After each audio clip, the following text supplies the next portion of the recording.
Good day guys. Magluluto ako ng talong. Peprituhin ko lang siya. Yan na guys. Nakahiwa na siya. And then yung kawali. Ayan. Masarap kasi yan pag lagyan ng, yung isaw-saw siya sa toyo suka with kalamansi. Ay, ang sarap.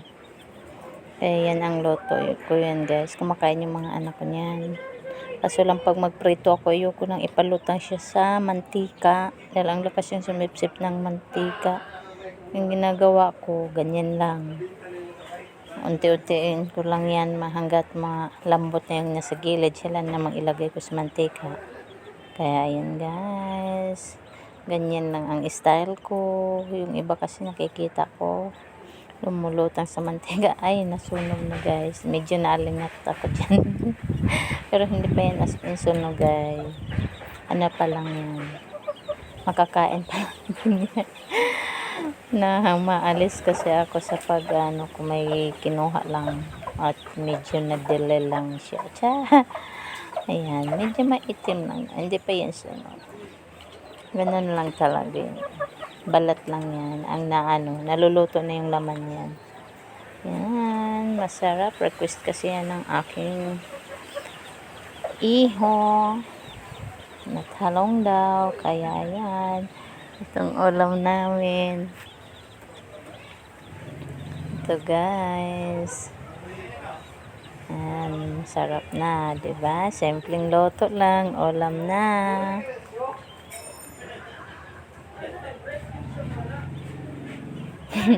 Nasunog na guys.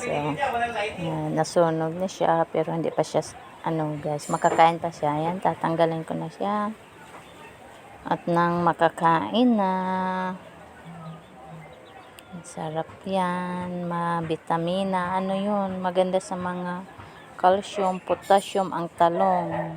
Yan ang mga nababasa ko doon. Sa makukuhang bitamina. Ayan, hindi pa pala tapos yung iba. Ayan yung mantika niyan, hindi ko na yan dadagdagan. Guys, hanggang maluluto lang talaga siya. Ng kunting mantika lang. Tatanggalin ko na yung iba para yung panibago na naman. Ayan na. Luto na yan guys. Thank you for watching. Sarap din siguro yung ipulutan. Hindi ko pa na-try yan guys. Pag sakaling tumpukan na gawing pulutan. Hindi ko pa na-try. Pero why not?